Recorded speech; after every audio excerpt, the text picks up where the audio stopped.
released in 1994. This port of the Capcom arcade classic asks the player, how many middle-aged men in tank tops can you punch before your thumbs fall off? The answer, it turns out, is all of them. You play as Frank Castle, a man whose interior decorating style consists entirely of white skulls and spent shell casings. If you have a friend who doesn't mind being the other guy, Player 2 can step in as Nick Fury back when he was a cigar-chomping white guy in a blue jumpsuit rather than Samuel Jackson. The story is simple. The Kingpin is doing crime, and Frank is going to stop it by turning every public space in the city into a structural liability. This is a side-scrolling beat MOP, which in the 90s was the legal requirement for any licensed property. The combat, Frank has exactly two moods, punching and shooting, most of the time. You're walking to the right and hitting guys until they flicker and disappear into the digital afterlife. The gun rule. In a fit of video game logic, Frank only pulls out his pistol when an enemy has a gun.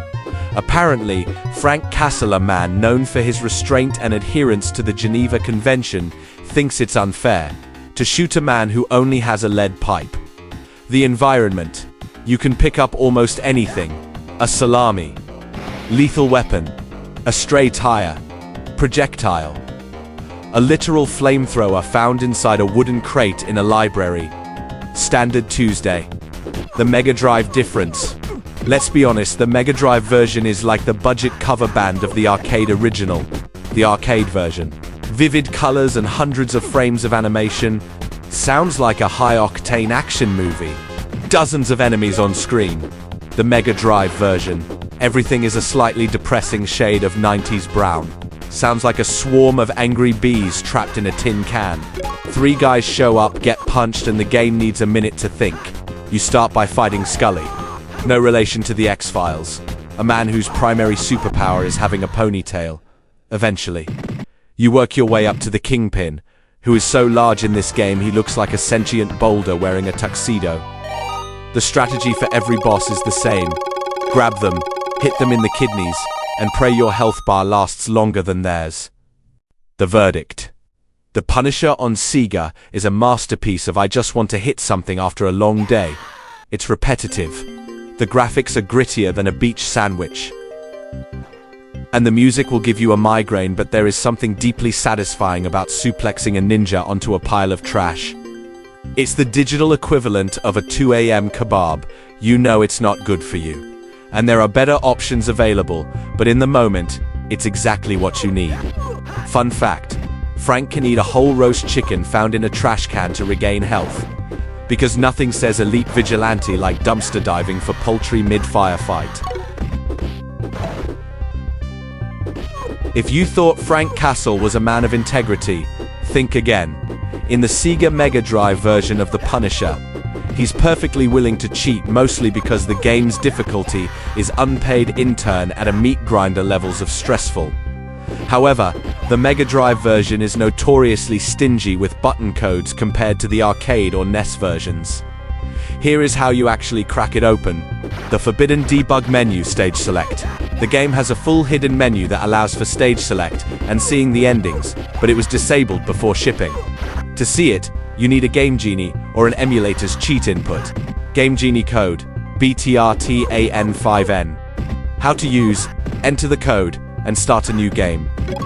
After you pick Frank or Nick, you won't go to stage 1. You'll be dropped into a text-only menu, where you can warp anywhere, including the final boss. The Frank is actually a god codes. If you are playing on an emulator like RetroArch, Genesis plus GX, etc., these action replay codes will turn you into an unstoppable killing machine. Effect code. Infinite Health Frank FAOD 9 to 63. Infinite Health Nick FFAODB to 63. Infinite Lives FAAP. Infinite Smart Bombs FFPCA. P. Keep Gun Always FF9DA503. The legit cheats, gameplay exploits. If you don't have a cheat device, you have to use the Frank Castle School of Street Smarts. The invincibility roll. This is the most important cheat in the game. By pressing down plus jump, you do a dodge roll. For about half a second, bullets and punches pass right through you. If you time this right, you can dance through a hail of gunfire like a violent ballerina. The Mega Heal glitch. In Stage 2, Panterbird try to break objects while the screen is scrolling.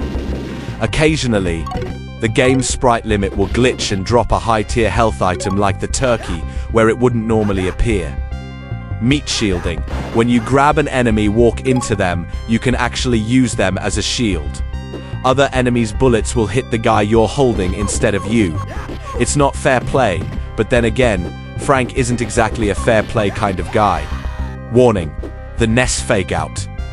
If you see a code online that says B, A, B, up, down, down, right for stage select, ignore it. That code is for the 1990 NES version of the game.